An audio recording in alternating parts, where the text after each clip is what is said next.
Welcome back to what we think is Professional Wrestling, the podcast, the home of Mason Rush, but I feel like today it is Mason Rush and Friends. So welcome to an episode of Mason Rush and Friends. Hamilton Pro Wrestling is losing its mind right now because we've kidnapped all their top stars. We get not one, not two, but 3 stars. It's Christmas for me, Christmas for you, the audience. Welcome Mason Rush, Vanna Black, Jax Williams. Thank you. Back to our program. Thank you. Great to be back. Yeah. You all have the honor of not just being repeat guests on the show. We are the very first wrestling foursome in the show. This is the first time we've had 3 people plus myself, and we're testing out the limits of this couch. How's it going so far with that? It's good. Yeah. Know each other. Yeah. It's, we wrestle, so it's actually a lot of room. Have you ever wrestled each other? Like, I've never wrestled. Yeah. So this is the closest I've ever been to. Yeah. Have you 2 wrestled? We have. Yeah. Yeah. We've done a couple matches. Couple, yeah. Yeah. Who won those? You won one. I think I'm 2-1. Ooh. Yeah. Okay. Oh, Come on. I smell future. I was gonna say we're gonna set up another one But let's make that one a steel cage hardcore match. That'd be fun. with tax. Only with tax, obviously. Yeah. So, yeah. Listen, I'm okay with that. I'll watch. So you're all wrestlers. You all wrestle Hamilton Pro Wrestling. Mm-hmm. You all train with Rip Impact. Do you know what else you all have in common? This one's going to blow your mind. It blew my mind when I thought about it. None of you have wrestling nicknames. Yeah. What the heck is with that? You all have your 2 names. It's true. Mason Rush, Vanna Black, Jax Williams. Where's Killer, Bruiser, Destroyer, Wrestling Annihilator? What's going on, folks? Where is the nicknames? Good question. For me personally, I've never been a nickname guy. I've always been Mason or Rush, or there's never been a hey, whatever. I don't know. I don't even know what a nickname would be. But I've never been a nickname guy. It's always just been maybe I'm serious. Maybe people take me too seriously, even though they shouldn't. But I'd never been a nickname guy, even as a little Rush kid in elementary school. Never had one. Van. I've never had a nickname either. I'm the Vanna Black, but that's not. I did notice that. I am the. It's yeah. You're not Vanna Black, you're the Vanna. The one and only. But that's still not a nickname. That's not a nickname. That is not classified. No, but I feel like you don't have to. Well, yeah. It comes organically. You can't force something. Agreed. Jax. I mean, Vanna kind of hit the nail on the head with you can't force it. Like, I've tried to force a couple of nicknames in the last couple of years, but I think you just have to. It has to happen organically. The only, between the 3, the one time I heard was for Mason, and I told him the story that at the event, he comes out in one of his matches, and I heard somebody next to me, hey, there's the body guy. And then somebody added to it, that's the fake body guy, the fake looking body guy, because you're jacked and you're all ready to go, pumped up. Yeah. And I'm like, the body guy, that's pretty good. So I ran it by him. I'm like, what about Mason Rush, the body guy? He's like, yeah, no. Next one. But they do come up organically, you know. Yeah. Is that even a nickname? That's not even. You could, someone think about it, if you're a body guy. It's, you know, when you're growing up in grade school, high school, university, and all of us have nicknames for people, you know? Yeah. Like I remember seeing university, the tutorial, and this guy walks out and he had this, like, it was summer, he's wearing like this blue winter jacket, so it became Blue Jacket, and we just called it Blue Jacket. Before there was the Columbus Blue Jackets, you know? Have you ever sat and thought, what is my nickname to other people? Because I'll tell you something, I would take the body guy in a second. There's definitely worse names for things. Yeah, I would. I've been called way worse. I've been called way worse. No, so I'll take it. You think about it, you try it out, and you're like, I always wanted to be the machete when I was a kid. That hasn't stuck. I don't think it's gonna stick, but Yeah. it's I wanted to be called White Chocolate. That I thought was a really fun one. Me too. I tried to use that. Every white guy wants to be White Chocolate. Yeah. But no, I never pulled off. No. And one girlfriend called me the weapon of mass destruction, and that never stuck either. And we'll move on. So we have our wrestling panel. We have a bunch of questions from the wrestling fans that want to really know what the wrestling experts think. So let's start off with this. Looking back in the crystal ball, do you all recall the first time you ever attended a live wrestling event?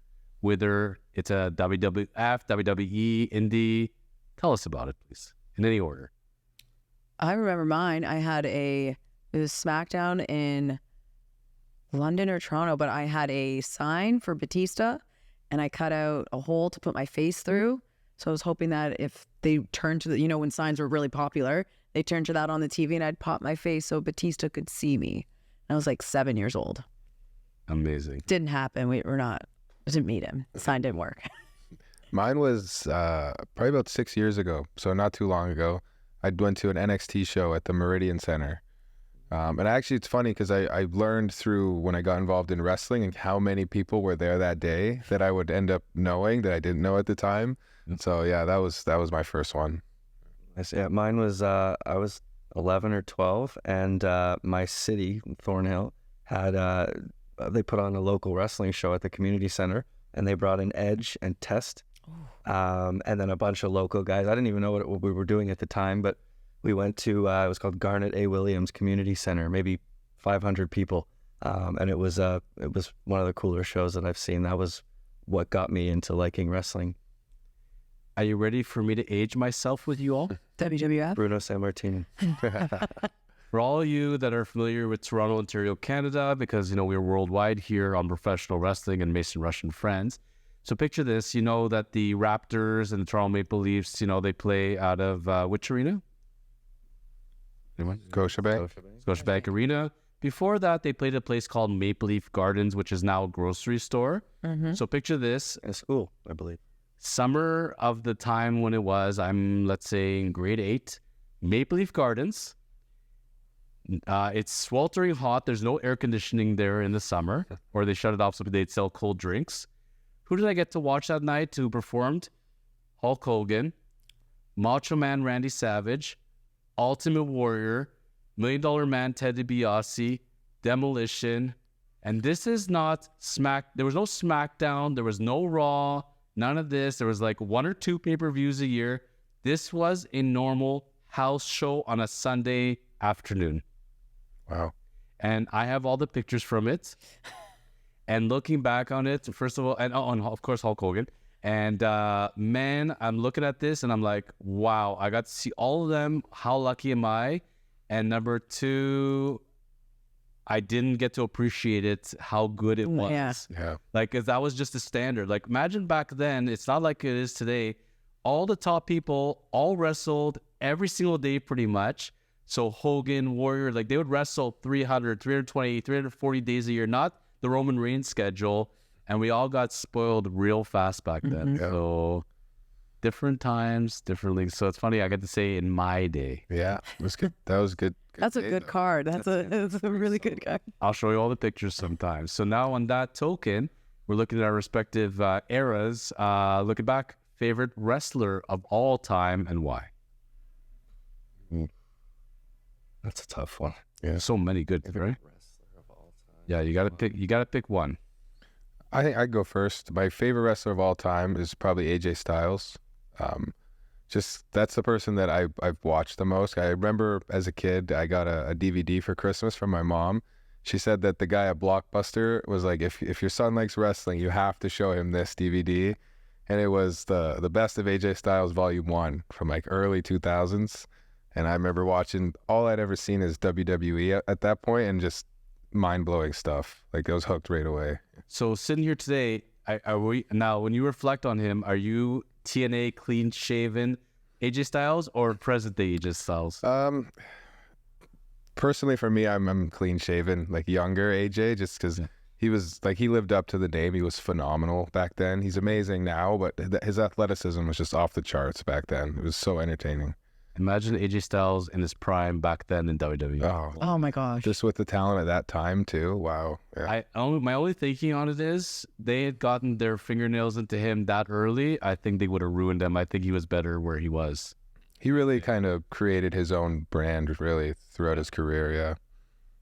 Okay. Favorite wrestler of all time? Wrestler of all time. Good question. Let's go with let's say I'll say a combination of Finn Balor, Seth Rollins. I like too. I would say just keep it short. I'd say probably Seth Rollins. Be my favorite wrestler. Vanna? I was a big Rey Mysterio fan. Oh yeah, I wanted to go. You weren't taller than him, right? I think so. I actually. I think he's like an Oompa Loompa. We're about the same height, but it's weird. Different rings. You can tell by like, does the rope go to my eye level? Can you even see me over the rope? Can you not? But I was a big Rey Mysterio fan. Have you ever seen the footage of Rey Mysterio wrestling in WCW without the mask? Yes, I have. I searched hard to find that. I needed to know what he looked like. So back in my day when I was watching it and the evolution, I was watching before the wars even, like I was watching wrestling back when they, like on Sunday afternoons, they would show you wrestling from all over the world, and Puerto Rico and Mexico. It was like, I was so nuts about this, right? And I remember watching when it was NWA before it became WCW, and then there's a new NWA came up. And I remember Rey Mysterio coming out for the first time without a mask. I lost my shit. I could not believe it. Yeah. He looks like he's like 12. Yeah. Clearly. Yeah.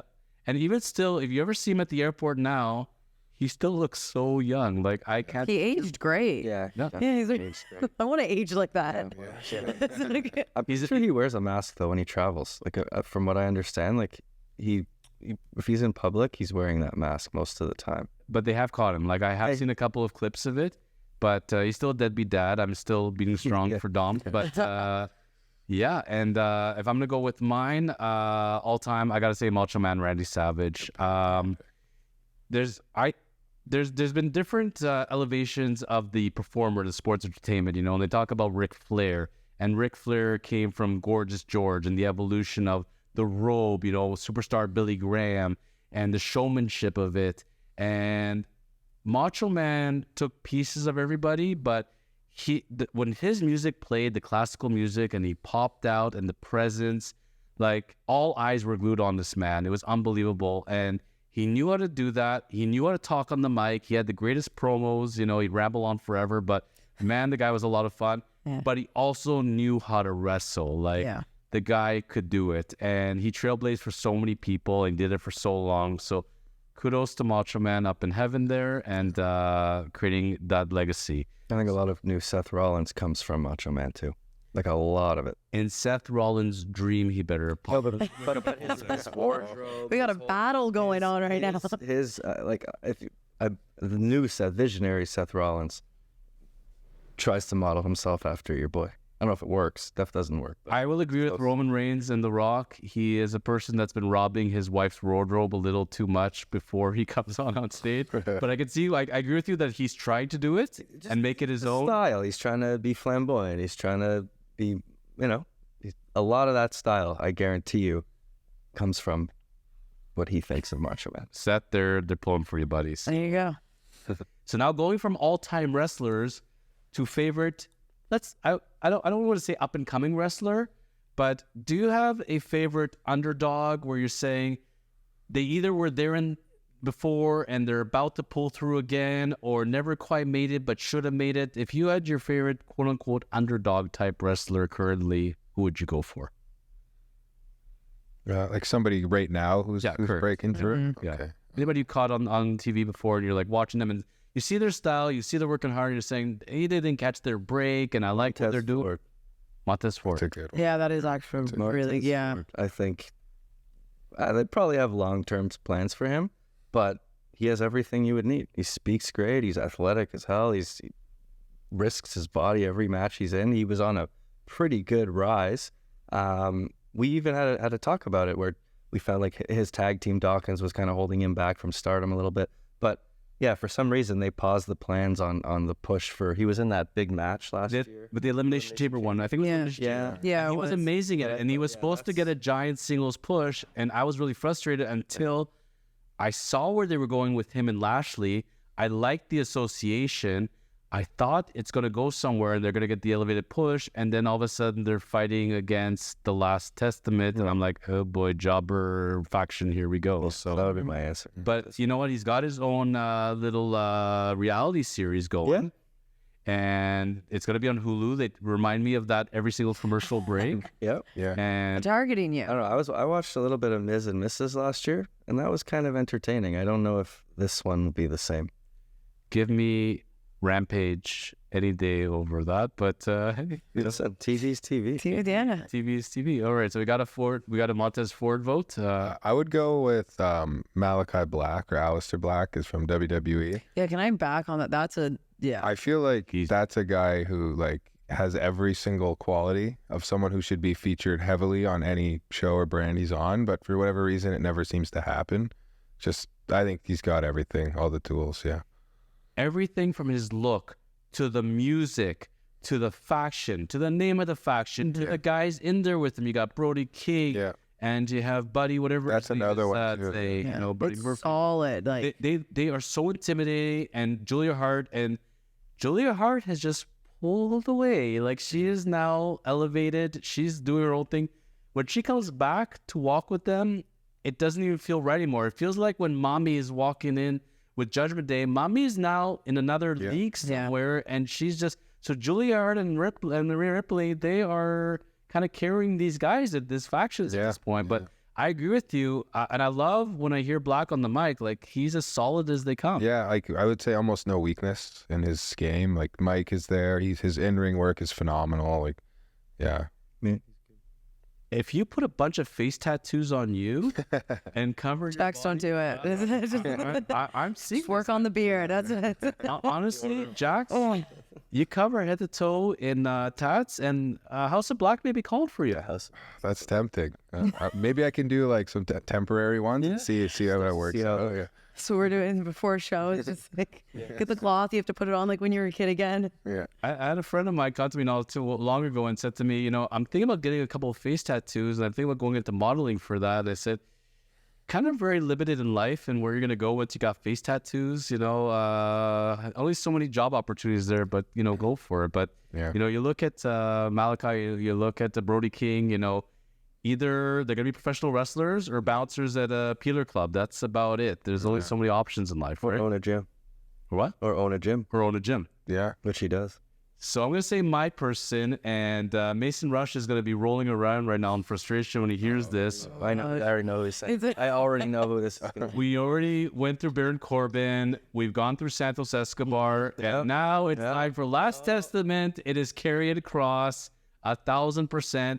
He was NXT champion. They push him along with Scarlett. He comes out. They give him vignettes almost every single week. It's time. It's Karrion Kross time. It's time. He's gone on social media, and he said it's time for the gym, and he's been training. He's toning up. Yeah. Mark my words, Karrion Kross ain't done yet, buddy. Sometimes you can do all the things, but it's not going to be it. Thank you. Thank you. Yeah. Well, Listen, you write him a fan letter. as long look, You're the only You one. got a new stalker out there. Yeah. as long He'll as come on the podcast. we have Scarlett, Triple H, and myself backing you, I think you're gonna do okay. That's a strong back. That's So, yeah, That's a good try. you need. That's all you need. All right, so going from favorite wrestler to favorite upcoming wrestler, what is one of or some of your favorite finishing moves in a wrestling ring? Ooh. Oh, There's so many good ones, and I'll just start off the one of them that really sticks out to me, and I still love it. End of Days with Baron Corbin. When he executes that one, it's just, and there was a point where nobody got out of End of Days, right? Yeah. Until finally somebody kicked out of it. I like to think it's Bobby Lashley, but somebody pulled out of it. But when he's going well and he pulls an End of Days, it looks freaking sick. Yeah. So- Yeah. Yep. I agree. I like the ones off the the big rope moves too, like off the turnbuckles and stuff Yeah. like that. Like a good shooting star press is like that's to me is one of the most athletic. Yeah, Montez?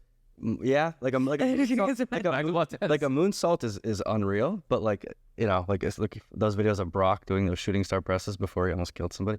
That to me is like a serious athletic. I don't know if that's a finisher, but like Claymores, Kinshasas, like I find the good shooting star press is way more impressive than like a basic finishing move.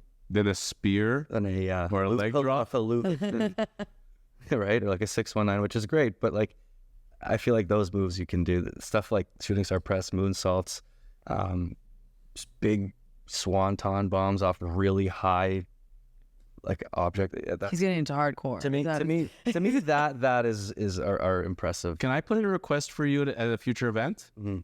Can we see a Tiffany Stratton prettiest moonsault from you one of these days? You know, she jumps to the second. Yeah, it's so smooth every time. Every time. Yeah, Every she's time. good. She's really, athletic. she's got it all. Yeah. That's something to keep an eye out. Because if you want to watch, you know, really good versus it's LA Knight, because man, he tries to get up there real quick, but when it doesn't go well for him, it does not. Yeah, go no, well he's for not a high flyer, but yeah, usually when he goes up on the, he'll one hop it onto the third rope, and if you're lucky, you'll get like a superplex or something like that. He's not really a serious. Like the kudos to the ladies in this one, but you got Tiffany Stratton, Io Sky.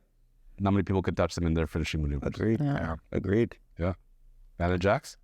I'm a big fan of moves that either are like really like powerful, like something like a power bomb or like a tombstone pile driver, or like It says as a 6'7" guy here. yeah, or something that can kind of be hit out of nowhere, you know, like the RKO. But I always think of the super kick as a great finishing move. It's kind of been beaten to death by now, but Shawn Michaels, when he used to, the dramatics of it, the way that you could fall over, that was one of the best ones. This is, you know, we're friends, so we can talk, you know, we rib each other, right? Yeah. When I'm wearing a Swerve Strickland shirt, Prince Nana, and there's no effect whatsoever, I'm saying to myself, this dude ain't following AEW too much. Because my friend, if you watched AEW, Oh yeah, super every kick party. second move is a super kick. It's Like, it's like folks, it's like literally like they're going to the training facility. All right, what do you guys want to work on? Super kicks, and that's literally all they do every But single you know time. what? It gets a reaction every single time. Especially double super kicks at the Yeah. same time. Yeah. So And now- there's some of those moves like that, like it gets done a lot sometimes and whatever, but it grabs your attention. It's got to be something with the sound. Yep. It's got to be done right, out of nowhere. The power, can it be depending on the size too? agreed. I put in the prettiest moonsault for you as my request. For you, I was going to give one. I'm going to give you two of them, actually. Yeah. At different times. One is the Boss Man Slam. Okay. They actually called the Boss Man Slam. You know, take the guy and just slam him Yeah. as a finisher. And the other one I really wanted you to work on, please, because I'd love to see you doing it, is the Razor's Edge. I actually That's fun. Yeah, I took it. that You took his Razor's that Edge? has been in the pipeline a little bit, practicing good that move. Yeah. Like, man, That's when a he good- did it its day, and the fact that they pay homage to it, and now we're realizing that was the name, and like, holy crap, we were watching a move getting invented, and now they're calling Pretty it. sure So, Bo did that, or Wade did that A couple of the, in the gauntlet last week. but It's a Razor's Edge. it's just Who he did it to? He launched him across the ring. he did. He looked at me and he was like, Not free, I think. he's like, I'm gonna do it. Do you want to take it? I'm like, I don't really want to go that high up in the air. Like he's like, no, it's fine. And I was like, well, pretty fun. Nice back bump. Nice for you. well, as we're getting to Vanna here, she's going to tell us her finishing move as far as ones that she eyes out there. Well, I was gonna say I loved a power bomb. I loved Batista's power bomb. I've done it a couple times. You know, you fire up, I shake the middle rope. I can't really reach the top rope, but I think something where like the whole crowd stops and then you hit something powerful and you're still in that pin with the person, that's a finishing move. My request to you is whatever move you do, you need to pin the person like how Rhea Ripley does her pinning combination. Uh-oh. I don't know what she's thinking there, but it's pretty funny. So I'd say let's do a Rhea Ripley for fun one time. If I can put the request in I'll keep it out there. to you, but think about it. Now, as we're finishing off today's episode, you guys have been so great. Again, HPW letting us their top stars here. They say, Rip's calling us saying, hey, I really appreciate you guys wearing the shirt. But He's wondering where everyone is. Yeah, he's like, where's everyone tonight? yeah, they're on Professional Wrestling, the podcast. So now I want to play one last thing before we end off today, and we'll have you back on a future week because we got some more stuff that the fans have been asking for. So we have too much content we got to go through, so you'll have to wait one more week for this. But let's play role-playing now. I'm me, and I come to the three of you, the wrestling experts, and what you're doing, and I said, hey, so I love watching you guys wrestling, and I used to play fight wrestling all the time with my little brother and on the couch and everything, killing each other, and I used to love doing sharpshooters and figure fours, which, by the way, I did, and they're a lot of fun to do when you actually do them correctly, because it really feels like you're going to break someone's Hell leg. yeah. Oh, yeah. Howling in pain, it's awesome. Or, as we used to do in grade school, a lot of atomic drops, which people don't do that, and I think they stopped it because it actually broke people's collarbones. Oh, and you couldn't walk for like hours. yeah. So that was like kind of fun. So I know that kind of world. I see you guys are so entrenched into the industry. What advice can you give to me? Like, how do I get into wrestling, and what advice can you give me as a newbie wanting to be a wrestler? Because I'm sure you're never going to hear this again. Yeah. That playing all sports, being good at athletics, not focusing on one unless you're going to be professional at it, but coming into pro wrestling with an athletic background, you know your way around the gym, you know how, right? You know, fitness and health, you know how to take care of your body. I think that's the most important thing, more so than just wanting to only wrestle and starting at 15 as a pro. Like, because I feel like you'll burn out a lot and your body won't be able to handle the demand as you progress in your career. Whereas if you start with a background in athletics, you'll be able to pick it up a lot easier, and it won't look as fake. It'll look a lot smoother because your body is just moves better as an athlete. Correct me if I'm wrong, but watching the pros out there, and especially once we're talking about the WWE schedule and you're wrestling 200 days a week, 300 days a week, whatever, it feels like all wrestlers, then once you get to that point, you're either in the hotel sleeping, at the gym working out, or at the wrestling ring. Is that pretty much it comes life? That's the life. Yeah. And you're spending a lot of time on the road. Like when we travel on the weekends, we're sitting in a car for 6 hours. You get to the venue, and then you just got to go. And then you're back in the car. You got to prepare your body for When that. they show up, they have catering, they have Yeah. physio, chiro, they've got everything they need to. You're hoping you bring a water bottle sometimes. When we go, it's like, oh, that's my corner. Okay, put your bag down and sit there for 6 hours till you go out for 8 minutes and come back. And you're lucky if there's like chili in the hot pot and side of the You're lucky if there's water. Yeah, but you kind of start getting, you know what to expect. Once you have that, you're like, you come prepared. You know what to bring. You know, especially like driving wise, who you're traveling with. They don't are able to stop maybe, and you just have to bring your own food and come prepared. You have to be realistic about these things. That's a part of that. I remember Buff Bagwell talking about it on the podcast. And he was saying that as he was going through the ranks, there was a lot, and especially one thing you were mentioning about this, but a lot of people in the industry growing up, also there isn't a lot of money. Like you're wrestling, if you're lucky, for gas money. Yeah. If you're lucky. If you're lucky. And he's like, there's one day that I was wrestling for hot dogs and Coke. That they paid us with hot dogs and Coke. Yeah. Sounds about right. Yeah.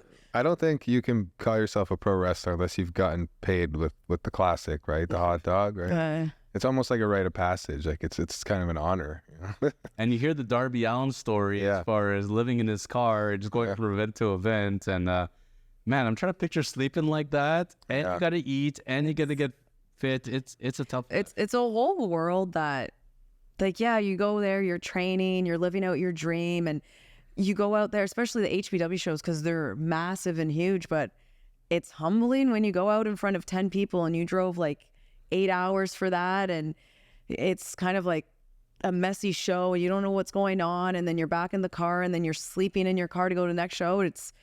But you love it, so you're going to keep doing it, and you want to be better at it. So it's not all the glitz and glams. Yeah. Not all get to ride in the Cody bus. Yeah. That's the comes off his own tour bus at every show. Oh, Yeah. Not like that. it's whose car is it? Who has gas? How many times my car is broken down on this side of the road, and Rip has to come get us at 2 a.m. with his ring attached, and someone's in tears crying because their car's not working. It's good stories though. But I'll end today's episode letting you know that not even all the Cody roads get to be Cody roads. A buddy of mine was telling me he was, I believe, off to Mexico, and as he's at the airport walking through, he bumps into one and only R-Truth. Oh. And R-Truth is flying from one town to another town and has a connecting flight. And he's flying with everybody else. It's like 5, 6 in the morning. And it's not that easy. And very often, people thinking, it's so easy, everything's set up. There's a limo waiting for you. A lot of them are renting cars still and finding their own way. It's and they're doing it because they love it. At the end of the day, and that's obviously why you're doing it, because you love it. Yeah, for sure. Amazing. Well, these are Hamilton Pro Wrestlers, Jax Williams, Vanna Black, Mason Rush. I'm Jonathan Hacohen. We'll be back next week, and we're going to have some fun with these guys for one more episode. They've agreed to come back because we're going to be playing the wrestling name game. Stay tuned.